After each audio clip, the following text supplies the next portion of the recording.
Malo fua maua lea tua 𝚜𝚑𝚙𝚢𝚪 ua sapaya fatua ele le lau sasa'a o le faiva le soifua le ua matsaina ua tinipa o le uto malo 𝚟𝚑𝚙𝚢𝚛𝚒𝚑 ua 𝚘𝚘𝚙𝚢𝚑 malo fua maua lea tua 𝚜𝚑𝚙𝚢𝚪 ua sapaya fatua ele le lau sasa'a o le faiva le soifua le ua matsaina ua tinipa o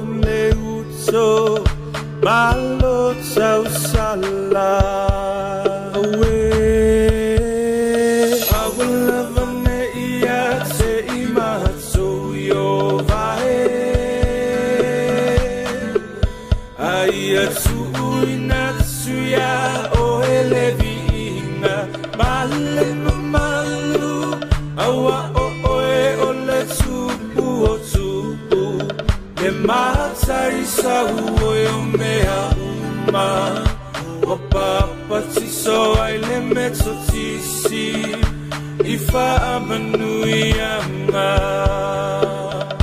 Malo o le masui le whaatoto e le nganuenga o lea ua toe nei o se anga taunu utamo o moonga i le whai taunga o le luafe tau sanga o le alofa Samoa se isisia e ia le fu'a o le sa'olotonga Alo o le masuisui le whaatoto e le nganuenga o lea ua toe nei o se anga taunu o tamo o mo'onga i le whai taunga o le luafe tau sanga o le alofa Samoa se isisia e ia le fu'a o le sa'olotonga Awalava ne ia te imatou yo vae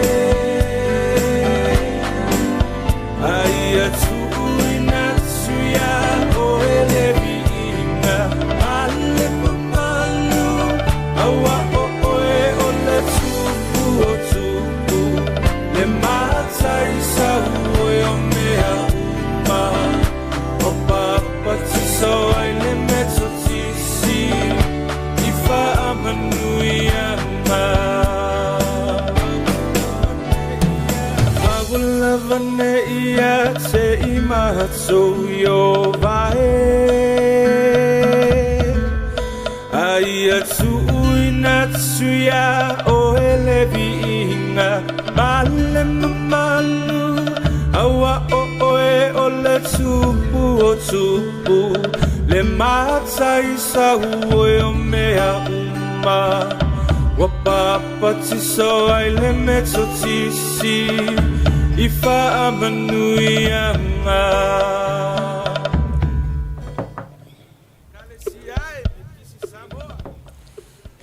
Ia le li o te manatu ia ai li amateina le tatou pokalami masani ai e fiafi o sulu o le Laoai le tupu o le a o te talo e amateina le tatou pokalami matou vi ia o e tamā o le tua alofa o le tua lelei o le tua whamaoni o le tua sisi o le tua mtatia aftai lo lofa Wanga lei ati mātou e le liu lava le o whaafa.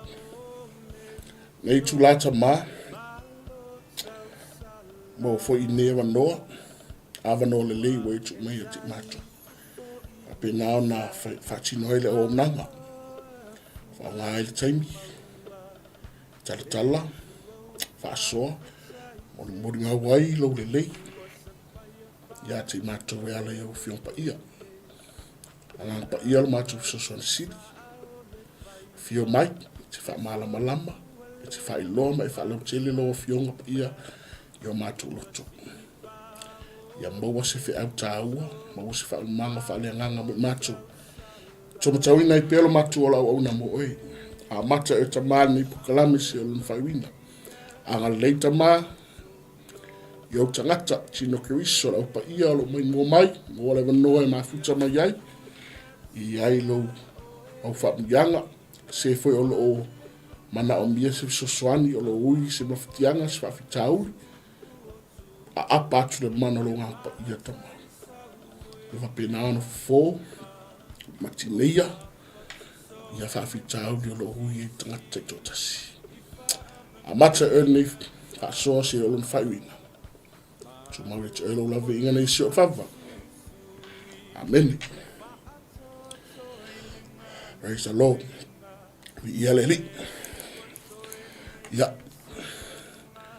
Au te tāu whiu te li toi seu ta whiria na. Pe au te toi furusia u tāu. A wau pa ia sau tua whafa mo maru sau tua o sa mole tu tofi. Wa oe whale wa tutu tāu wa so o ta iau. Ai taua ina o ta whao wha matatoa. Mau wha pe atu.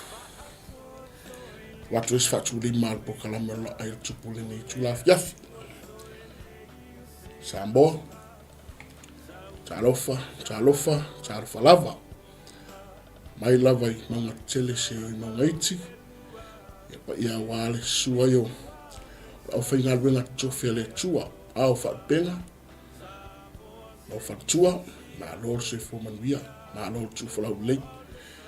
Ia tamali in whailaunga. O si o tatu atunu. Tua ala wao sinsina. Ma losio e kalesia nuku maainga. Si o lava I tatu whanawiti. Whapitoa lava whatalofa ma whafiloai. Ia I wo ma paanga o le misiona o le Global Kingdom. Ma lore whamalosi. Ma lore on sak. Ma lore whapalpale. Taile tua ia wa. Ma o whailewa noa. Whai na a ngai mai ai. Whaasoa I te oe. I te pokalame o la ai tupu. Pei whai na. Ma lolo I whanava ia sotu e atu nei. Ia ai. Ma e ulawa le lo whamana ngā leo le li. Hallelujah. Ia. Nau esi sila mai sāmo. O te fifa asoe I te ele fia whine I le o Nofoa'Iga a Tupu. A lono ta upe suma lima. I tasi lava le me matautia le I mta upu lea. O mta upe suma lima me le au tu. O le aminga o le atola au ai le fale o pete e toma. I le a ai tavita. O le aminga o le atola au ai le fale o pete e toma. I le ai tavita. I le mata upe fuluma le tolu. Na whaasoa ai le sunga tu ina le atinu. Ina ua tūlai mai tavita e whai matupu o 𝚟𝚒𝚍 I le malea o Israel. Ina wa pale mai le tamalo o tavita e avea matupu o Israel. E tasia le e mea nai lona mafufaka. E tasi lava le mea na ave iai le whaamuambua o le tupu le o tavita. O lea, o le atola au. O le whaamuambua le tavita. Se i toe au mai ale atola au a le atua i tangata o le atua. Ma tuwe atola au lea na le iloa ma le taimi o le toi ina leo. Toi ina le manan whanau. Sorry wa, mga lea ni ngole. Le na le iloa ma le atola. Tulai mai ia leo dua tupu 𝚟𝚑𝚍𝚑𝚜. O sau. Ele ia luele mafu fonga sau lo ele atola au. E se fa mo bua sau lo ia. Ma vai atu sau. Tu lai mai lo il tangata leo tawita. Ai fa met fa mo bua tawita. Oke mana ola atola au le tua. Se toi fa fo i mai la vale atola au le tua. I lima ona tangata. Ma na fai la veta vitale. Le mena mana o yelu no loto. Ea se yo e mai la tula au le tua. Pangalia. E ye ni mena tupu ai imta opule suma tolu.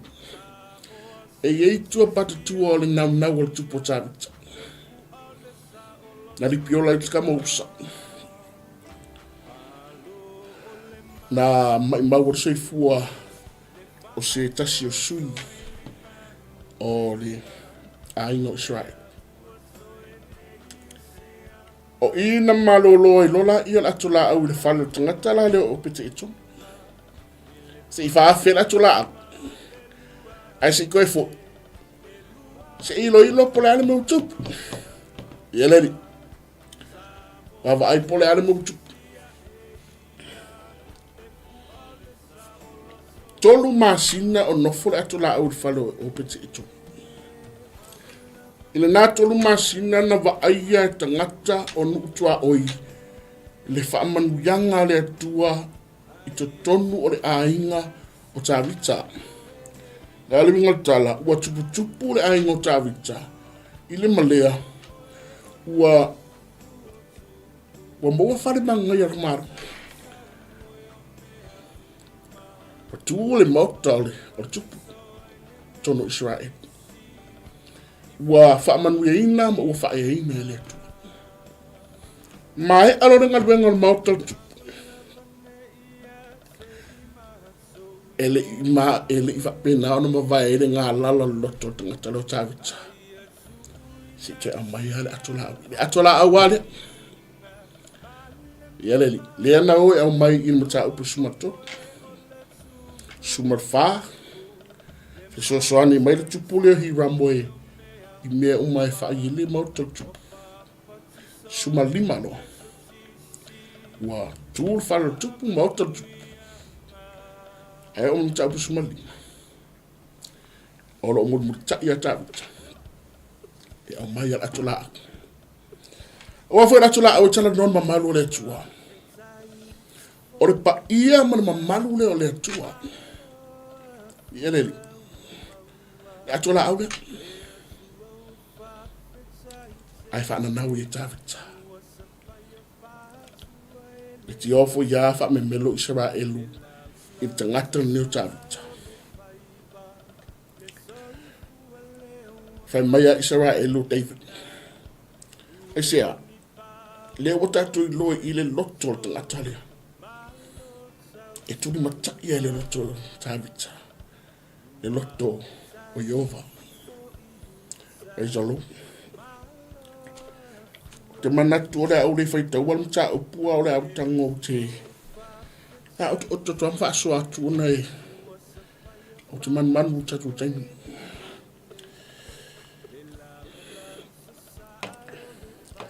O mana faile fale o tawita le maota tupu. O ma foi na samni e tawita. Le fale ie o le fale ie le o se man. Le fale ie. More atola aulia. Le anga le mawhain au mai i le mta upu sumato. Le anga whai na usa. Wha wherona i le atola au whalo e piti e toma. No foi mo tolu masina. Ile nā tolu masina. Wa ngā lue e le.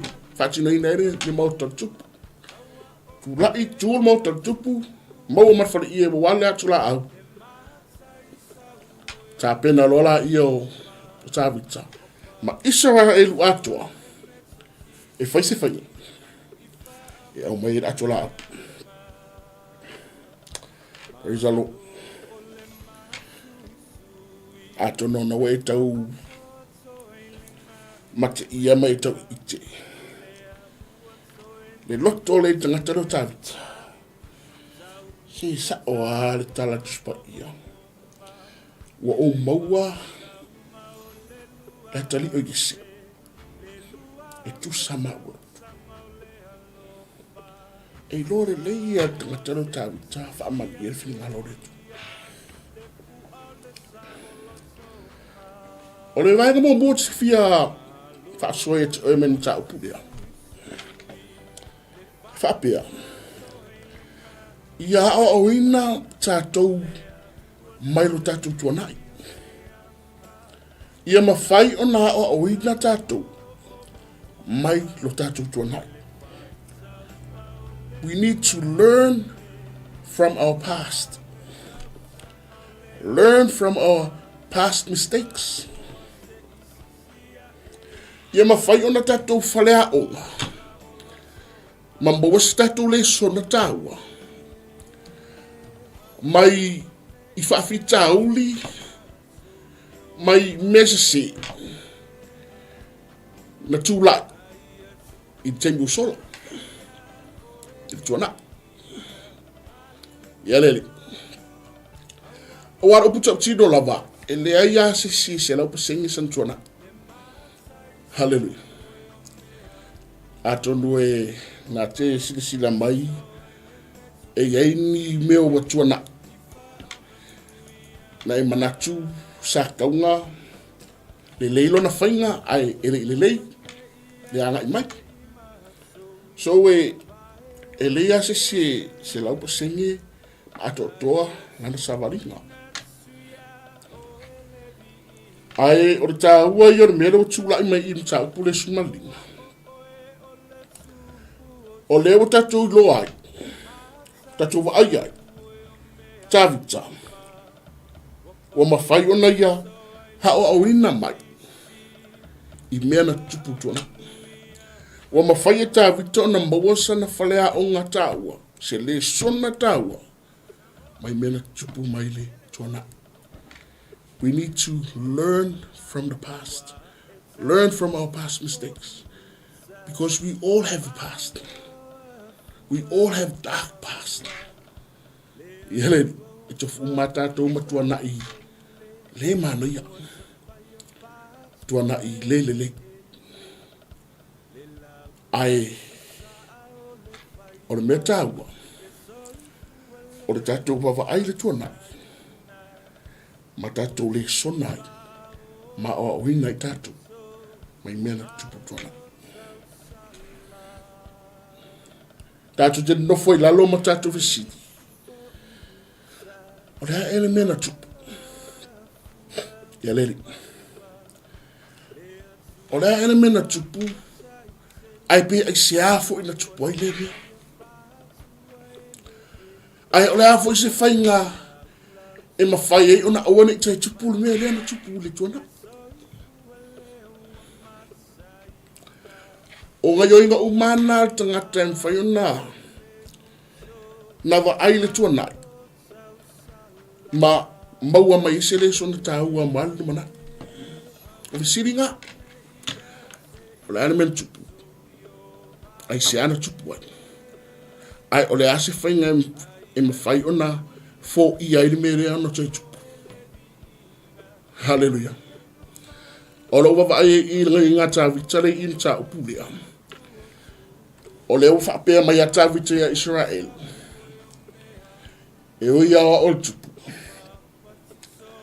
Ai le ato toa fa tupu telo teng. E oi awa o tupu. Ai it's a say for the tupu telo teng.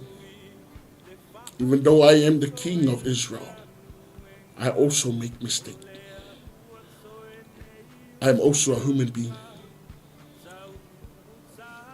Pese I alo whapea me tāwita Oh Lord, oh say, I made a mistake. Sometimes we need to admit to ourselves, admit to God that we have sinned, that we made mistakes. Lango natural tangata. If you feel so, and if you feel sick,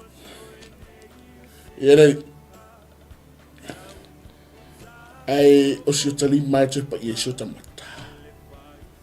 Yale. Or jofi for tangata. Or se. Fifia tangata sa umatin ima. I de fifa pea to sister pea o se. Brother pea o se. Pastor. Dad, mom, pea o se. A lot of us do not like to admit that we make mistakes. But King David here shows a different side of this man. Israel.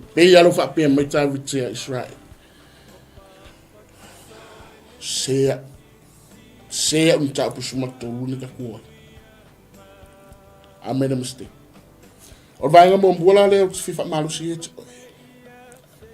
O ame se na tula I mai tu na. Tengu sola, tengu fa. Ia ma fai ona tatou a o ina mai yaki. A wa tatou te nofo. A ia ma fai ona a o ina mai yaki. Do not dwell on our past mistakes. But the best thing we could do is to learn from our past mistakes. Learn from it. Le ala la tatu vai. Po le ale o. O le ale o ina. O le ale le sona. Ma le fole o na mo me tavita. Mai le mele na tula I me ta o pesumato. Le na mali wa ya Sita sui o aingo Israel. Ngawa apa kwa kamaro atola. Di piola ingat maro. Hallelujah. Praise the Lord. I'm fine for no fa peatu. O le faina on ta busumato. E ta tanga tai play mic. O ta vita. A wa fo ta vita o tupu Israel o le fa ulunga le. O ta vitale sa warko. Tatu a mai atula a. Na ilo ta vita na faise se homework ta vita. Na faise asai. Ir ko nga au mai atula au de. Ma wo fi wa kausa nga. O le ilo atula au mai o tangata Israel. Ana tu la mai al tamalo ta vita ile. No fuali. Mana o le te fa fo mai atula au le. Itangata Israel. Hallelujah. Te loe. O ta ua I o tatu lolo o tatu si. No foi lalo. Ma to ilo. Aleli. No foi lalo. Ma mafau. No foi lalo. Ma treva vai. Hallelujah. It's good to, when we make mistakes, it's always good to sit down and review our mistakes. And review what happened. Review how did it happen? Why did it happen? And review how can we make it better. O tūna manga whaateta. O tūna manga whaare tupu. Mei la lena whaatinoi. E tangata reo o tāwita. Samo. O haa ia mea wā. Tuanai. Mea na tupu tuanai. A ua tātou te Nofoa'Iga. A ia tātou. le sona mai. Whaonga me se uralu, utua na iatu. Tātou te whale a onga mai. A wāle tātou savaringa ma tātou anga iatu. O vaengalo na lua whasua. O lewa no Nofoa'Iga ma whau o ilo. Review what happened 3 months ago. O le ala le vaengalo na lua le la whaitawita. Fai se awala. Fai se ala fua. Fai se isi awala. Make a plan. Yereli. E lo taofi. So se tangata soi fua lawa. E te taua ana i sana plan. Praise the Lord. E te tau ana iai sana fufuanga. Plan. Ai longo fie al plan e manuia. E awai ele tua. E manuia. La ale la tatu wa il plan ta vita le fa. E longo fie al plan e awai ele tua e manuia. E longo fie foi awala ele awai ele tua. E ia yo na tua patu. Pe la le mele tu ta tu sumato. O le plan na foi ta vita. Me mo bua. Le wo no ta vita say, okay? I admit it. It's wrong. I admit it. It's time for change. Le wo sa ta vita man plan ne am wala fo le wa. Fa mai ta vita. Ainga uma salevi uma. Fa putu mai. This is the plan. O le awala lea. O le awala lea. Lewa mbaua mai ile le sona na whaina mai ai ile mta pusumatot. Whai mai la ia. This is part of the plan. Mwambua au mai uma salevi. Ia lupu tatu lo salevi o la to o si taulanga o whai taulanga. O tangata ni ngafa ma taulanga. Whai vi inga. Chapo inga. O le la tau le tu palapala mai ai ova. Kapaika. Mai tawita. Salevi o mai. Palongo mai plan lea. Au mai uma salevi. Ai mai na salevi. E iei ofisa mataptia e tolu ia na tumati e a ile plan ia tawita. O lisi. O staulanga. Mama taisiri a inga salevi. Praise the Lord. Leo ngayo o mesisir tuna. Pena ona tomata wina il tatuluma. Fapotopoto mai salevi ali sili o staulanga matai sili. Afa mai tupota wita. Falongo mai auto. Ia auto faa pa iaina. Consecrate yourselves. Ia auto faa pa iaina. O mea sa misi mai mta upasuma tau. A leo mo whaiunga, nga pick up mai mta upasuma lima. Ai sea, a oina mai the mistake. Tuana. Because he learned from the past.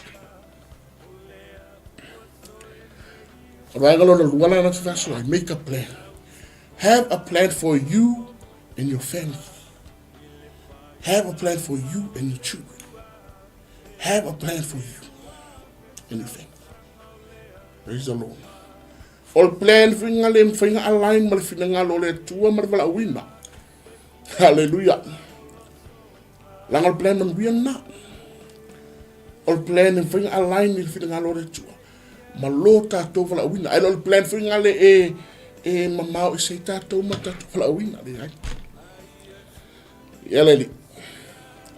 Langa mako ingofu alta malo ta vitam to ilo melin tupu. Ele os kama ikapenganga lo kapenga Israel. Ile vai solo to de ipsne. Ai sila foi la ia tapenanga Samoa ile mi Samoa. Peito. Ele osem tamai tapenanga.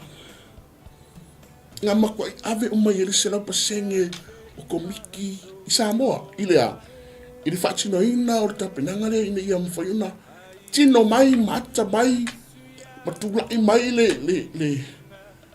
le misamo peje i se tulanga manuia e lo ska mai tapenanga e ma fai fono fa pe atu o tapenanga ta vita ma Israelu ile au mai ngara au tula au dia e le o se tamai tapenanga Nanga tolu masina sa ile to ina wale te o mai ngara tula 3 months. Hallelujah. I follow my plan to ino David. Salvi hapo mai. O stablanga al city, patai city fa maina. Fa maina se ama fuanga. Le ala ta o tu mafuanga. Langa o to le ala ko au mai le atula au. Hallelujah. Manino ale tala musi. It eso to suma fa. Numero mta upe fa. Numero mta upe fitu. Oye nga fa mal atula au. O salvi. Hallelujah. Kwe ilo ata vitale mehelenga si. Te se ili. Te vava ai. Alalia. Salvi o toe o mai atola. E amo mai o toua. Praise the Lord. A oina mai de mesene tupu mungu. E lo sta mai tapenanga langa delo e famtala tia o tapenanga. Ia fapa ina o touma. Awa o to o le anga familia. Toi au mai o le atola au le tui. Jerusalem. O vai ngalo top, le wuta tulo, vai ngalo mbua, make a plan. Fai se awala. Fai se awala man wiyai tatou, vala wina. Fai se awala fia mai ele tua. Ai lo se awala mamau tatou ma le tua ma tatou vala wina. Ele ri. O vai ngalo top. Fa tau nu ulo le awala na. Fa tau nu ulo fufuanga na. Follow the plan, action the plan. Langai iteli tangatang ar follow o plan. Follow fufuanga. Follow awala. Aile savali awala. Aile munmutai awala.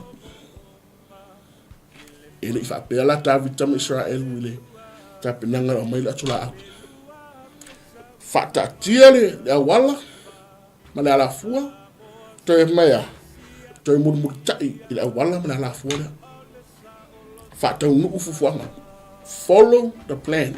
Action the plan.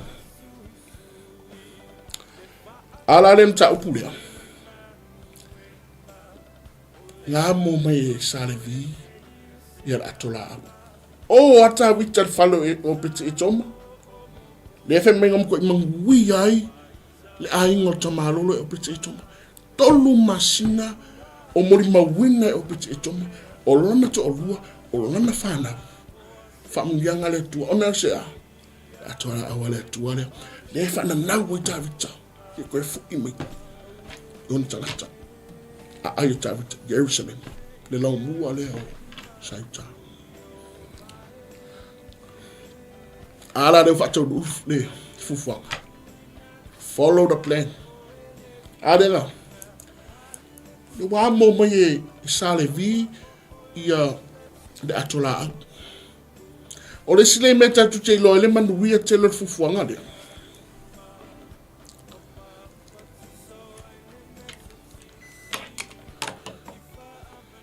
o nge te va e lango tangata hallelujah e te va ai ele se fatu ese ele se sona fina ngalo ele se Salvi nga ngofo fale Le ai, ngau mai umalango lea. Le kos lea. E le te loai. O le plan manuia. O le awala o fufuanga manuia. E lango e sarivi. Amo me sarivi. Ai foi la ia le foi tavita.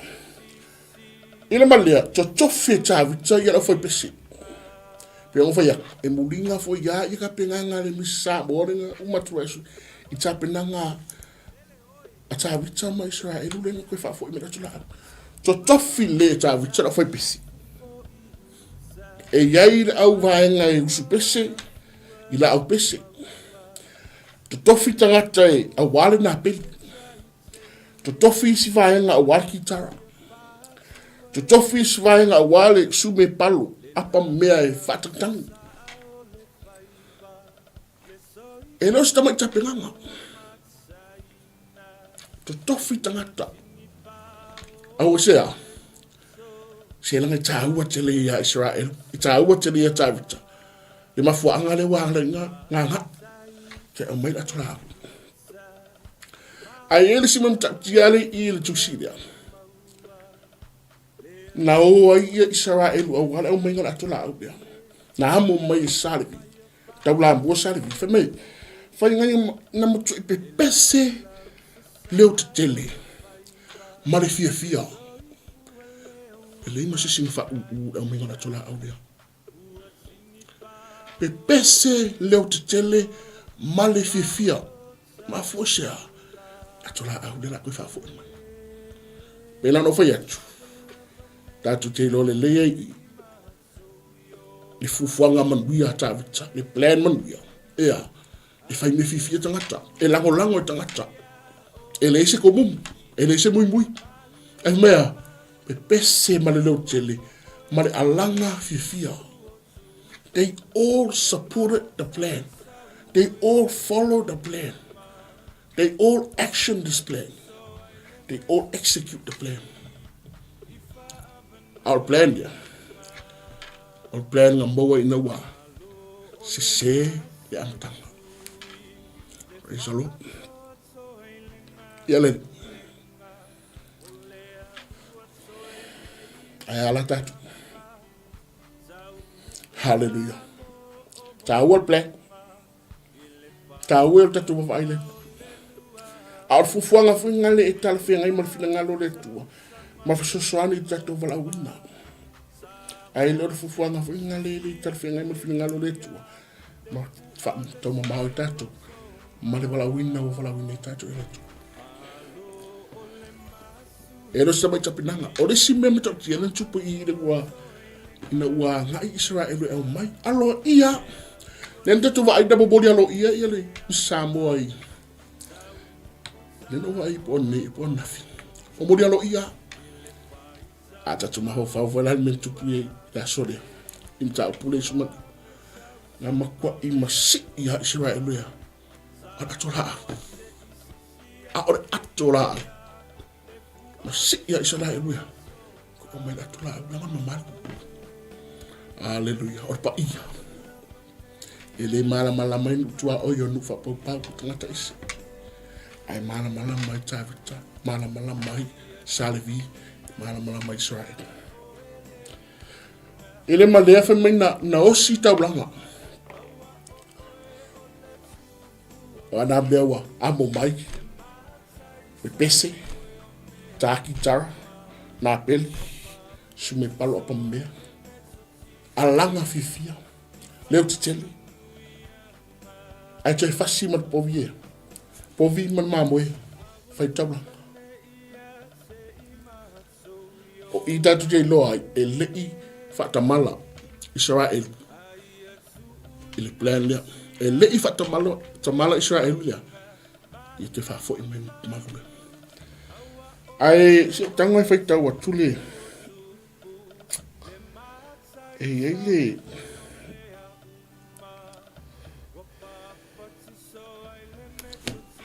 ele fai pule fai mai na fe sosoani le atua. Na fe sosoani le atua ya sarvi. God helped the Levites. Praise the Lord. I wala vara le ta umayai. Ngā makua I whaamalie ina le whina ngalo le tua. Nā matua I malie ma I oe le whina ngalo le tua. I le awala le na whai tāwita ma Israel. Ana whaminga whasoangi ia salevi. He helped them. He helped them through the course. Praise the Lord. Samoa. A sa'o fufuanga. A sa'o alafua. E le taumati. If you swani le tua, God will always come through. E lango le tua. E tai le tua. E o matutonu le tua. E muri le tua. Pe a sa'o fufuanga. Pe lau I. A mingo mko if you swani le tua rea. Ya sare vi au mingo le tua. God was pleased with David and the Israelites because of this plan, because of this movement. Bring back the Ark of the Covenant. Hallelujah. E o ia tāwita, e li whata mala tāwita la whaminga ofu tau ina e whota I vai. Ia te loana tu mai a tātou vai te mini. Longo wingor siapo, o le fue matoto. I te unga tātou mai tūmanga whasamo. A o le aso lea, pēna mori mau anu tāpu sumalima. Minga ofu tau ina e whota I vai. Hallelujah. Elis ka penganga rin ka penga tāwita. E malusi atoa, e manatu atoa, e nganga atoa, le roto atoa ia. I te au mai le marure. I te le o ngā lala le marure le atu. Hallelujah. Ai o mai whatasi Israel. I le au mai ngā, o le atola au. Ave Jerusalem. A aia tāta. Le lau mua o usaita. Afe mea. E au mai ala tola au ale ala langa ama fia. Ke lo ang Samoa pe ngas afai kulai ala langa fia. Pe ngas i kulai fo ya. Pe umalo fo ya le kulai ya fai le skala des. Mui le des. Afe mea, kai mi a ko le au mai ala tola au. E au mai tono o Jerusalem. Se ele maputanga te ala langa. Leo te tele. Ala langa fia. Fai me fia tangata. Fai me fia tangata. Lau me ngon me. La tola. Afa mena na ngon nai ma le leo le fofoa. Wa ili pu. Hallelujah. Ni au mai ngal ngai akola au. Au ai tapina. Sa mo le au ngai o me tupu. O me se me fa fita o li mo me le manuia na tupu tona. Ele sona fale au ngai le tatou anga I mana. Au gaya. Langa ilo stama I ele o stama I homework am na assignment ng fita vita. Ya ngama kwa ilo musonga ilo tat. Is hom finga is awala ya. E fia finga le to. E manuia Israel. Praise God. Ai ke lola te mino wa o atola au I to tonu Jerusalem. Fake ia I lo me kala to luo tāwita. Ngama kwa iwa ai ia me kala wa wasiwa whatau patita maa lo tāwita. E le iwa ai mo me kala si whape tāwita. Ai le kemi wa o mai ai le atola au tonu Jerusalem. Soli. Ngama kwa siwa masasa alto maa lo tāwita. E sea. O le loto wa whatu muri e fifia. O le loto wa whamuli ina. O le loto wa manuia. Ale manuia. Mta upa suma tolu ngama kwa ki ngā Israel. Ngama kwa ile maua se sa o tongo o tāwita mta upa suma tolu ki mine ngā whai na esta mosa. Aia o mta upa suma lima. Whai mai ngama kwa I whakau paki kwa maro. Sifa sa sa. Praise the Lord.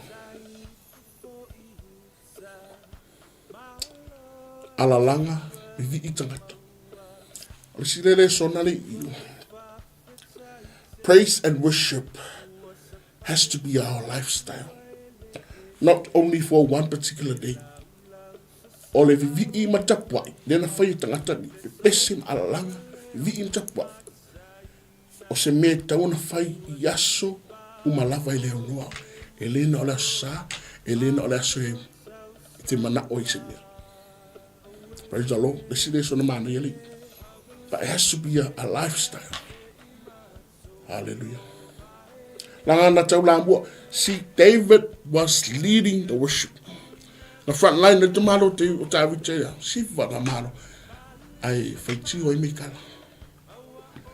Or the sad the story there. E mafainga submit umama Israelu elango le awala marfufuanga ma le ala fuwa le ufata tie tavita mole manui o Israel. A oluna to old wedding faina lango. Hallelujah. Ini faina lango. Langa isi fa yan mere polo to bekala. A tavita kasia. Fa malier fina ngalore. Praise the Lord. Or tala fi lai umanta opulea. Na ora atola au tutonu o Jerusalem. Hallelujah. Jerusalem. E ayutavita. Praise God. Wainga mo buona no fasoto. O mesese na tupu le tuana. Ia faima a o mole lumana. Dua. Fai se alafua. Fai se fufuanga. Fai se awala. E o ngatasi mo fina ngale tua langa e ole e no ngofia awala e manuia. E so swani ile tu. Tolu. Fata unu. Follow the plan. Our lovang I stay on the path. Our lovang I se mai plan. Ia pa ora ngoka le wa ba irpesi. Hallelujah. Awu se ngoka. Almana ia tala le femi ngafso swani le tua. That's how you know God was pleased with David. Ngafso swani le tua salu. Ola ala sere sona tau en faino o mai mai. O tato fa o matatum tau. Learn from our past mistakes. Ia mfai ona tato ha o ina mai I mesese o tona. Lua. I was saying when you make a mistake, when you know you're wrong, sit down, review, think, choiroilo, mafofa. Nanga tofil tanga tosi. I was say, I was sasi, Nofoa'Iga, mafofa. Hallelujah. Watatu te vave, ili fai unga ina wa lungare, or se se. Nofoa'Iga, mafofa. Choiroilo. Dolu. Ia I loa te mua se. Le tavita. Ai loa ka viko se. Ia o tatou. Ia ngai loa se ai le se. Kau se siang sa. Ai o le sile so le mana ia. Ia I loa ke mua se. Se. Know when you are wrong. Know when you are wrong. Hallelujah. Fa. Ia tatou Lord temi umana Yesuinga. Know when changes are needed. Langa na sida na matro I moti noe tavita. Changes needed to be made. Yesuinga mga uminga fight. Ia o la tola audia. Resiliation tawa de mo tatou. Ia tatou Lord temi a emana Yesuinga. Know when changes needed to be made. Isi vai na taua I eisa tatou have a plan. I eisa fufuanga. Fufua whakatasim ke riso. Hallelujah. Fufua whakatasim letu. Nangon fufua atatou fufua whakatasim letu. Le tau matiu sa swani letu e manuia fufua. Isi mea taua le I matavita ia salvi. Wha mau tu tangata. cleanse ourselves, consecrate ourselves, purify ourselves. Whamama. Lao sa le vi o le au nei le atua. So, whanau o le atua, tino ke risu, a inga whatutu. E mana o mia lea, tātou whamama o tātou tangata. Awa sea nafi, a ngā i lumoni. E sona mai mo nafi. Praise the Lord. Ile malea, tapo inga marvi inga, e tauna whai mamasangi. Pea le atana tatou wawai i ni tau pule. I vii Israel, tapua Israel, te pese Israel. Ilipu, so o fuafua, kitara, tapuai, alalanga, vi. E lena o le asa. Ai, e ao le keurisiana, ngata o le tu. Ona whai I aso umai le au. Has to be a lifestyle. Praise and worship has to be a lifestyle. Whai tablanga. Nga whasi tablanga ta vitai. Israel. Offer sacrifice. Whai tablanga. E leisi tablanga sili ya e fisi sila meile tua. Hei lo tatu tangata. O tatu luto. Hallelujah. Tablanga e pa ia. I mahali ke ilo moyo. Tatu. Whai tablanga e le tua. Sacrifice. Offer sacrifice. Give sacrifice to God. Isi me mana yere I mtala lea. Pesim ala langa tangata marifia. Te lo e au na marifia. Le ai se mui, le se popole, le se ato de lo. Au na marifia. Serve with joyful hearts. Rejoice in your service. Au na maloto fifia. Peo Israel. Nga makto au na maloto fifi. Ile malea au na maloto ato. Au na manatu ato. Au na maranganga ato. Serve God wholeheartedly. Serve God with all our minds, our hearts, our spirits, body and soul. Vanga mundu. Ai ngole tua. Efeso swani mai lava le tua. God will always come through. God will always help. God will always heal. God will always come through. Efeso swani mai lava le tua. Efeso swani mai le tua. Pea. Sao le alafua. Sao fufua. Sao le awala. Pea tavi to Israel. When we make the right plan, the right move, God will always come through. If it's swani mai le tua. O tatu whaasuana ni tula fiafi. Ave ia nim ta upe suma lima ili tala lea ia tawita te o menga la tola. E whai male sona ta hua fo ia wata tu sa wanima. Eleli. Whaasua ia wha marusi. Elo se a onga. Ai whaasua. Wha marusi. A marusi awa tino ki riso. Eleli. Tatu whale a onga male sona mai me sia tona. Sa o tatu alafu wa tatu te whai. Mai tatu munu mukta. Ile alafu wale. Le tau matela ia. Ia fio mai letu. E whaman mia letu. O tatu whaasona ile fia finei sa moa. Tatu pele. Manu e tele na wale tu e lo fina ngalo. Manu uloto. E ala ile upu whaasua le tu ane fia fi. Ile o te a fui se ato toa. Me ano whai atu e leo se a onga ai. O whaasua. Tu whatu. O mai. O tatu ngā loi uman maro le tu. Ai tau fia. Manu ele tu elo loto manu fina ngalo. Manu foi le tu ele o mnangale global kingdom. After tele la ta mai lo upu lo fion pa ia.